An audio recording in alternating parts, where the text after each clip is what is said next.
Do you have a brilliant business idea but find yourself hitting a wall because you lack the capital to start? Maybe you want to set up a small manufacturing unit, or perhaps you want to launch a professional service, but the high interest rates of traditional loans are holding you back.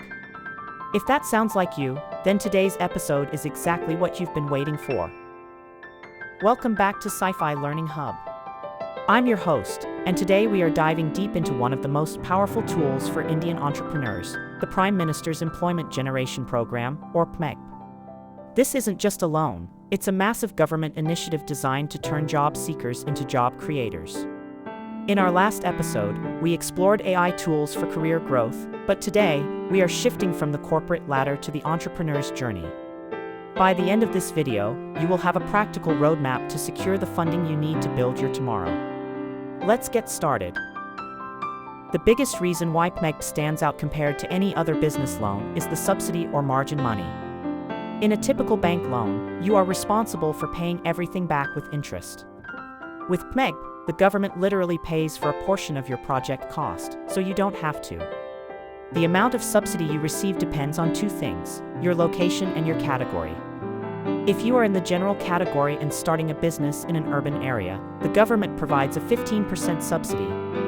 If you are in a rural area, that increases to 25%.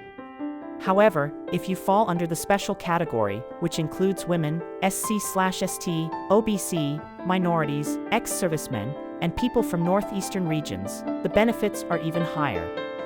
In urban areas, special category applicants get a 25% subsidy, and in rural areas, it goes up to a staggering 35%. Think about that. If your project costs 10 lakh rupees and you qualify for the 35% subsidy, the government gives you 3.5 lakhs that you never have to pay back. You only contribute 5% to 10% as your own equity, and the bank covers the rest. This structure drastically reduces your debt burden and gives your startup the breathing room it needs to survive the first critical years. Now, you might be wondering, what kind of business can I start?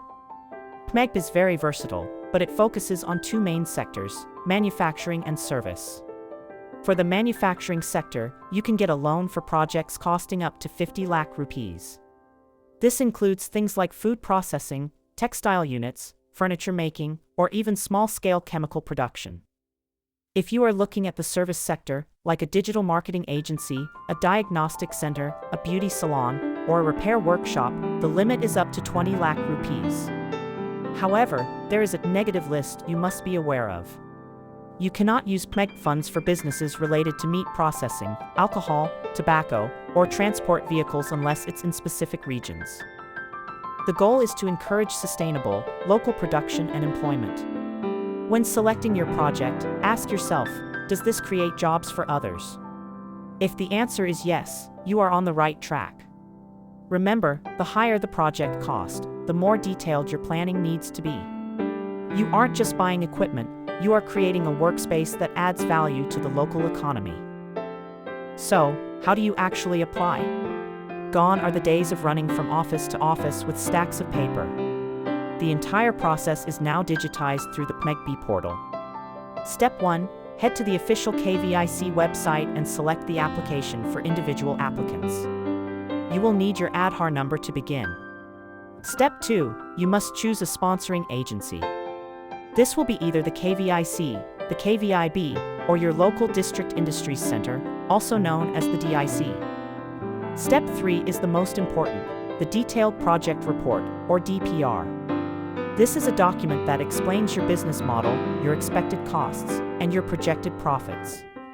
If your DPR is weak, the bank will likely reject the loan. You will also need to upload your educational certificates. Usually, you need to have passed at least the 8th grade for larger projects, along with your caste certificate if you are applying under the special category. Once you submit the application, it goes to the district-level task force committee for screening. If they approve, your file is forwarded to the bank you selected. One pro tip: before you submit, make sure you have a valid EDP or Entrepreneurship Development Program certificate, or be ready to complete the training. This training is mandatory before the loan is disbursed because the government wants to ensure you have the skills to manage a business.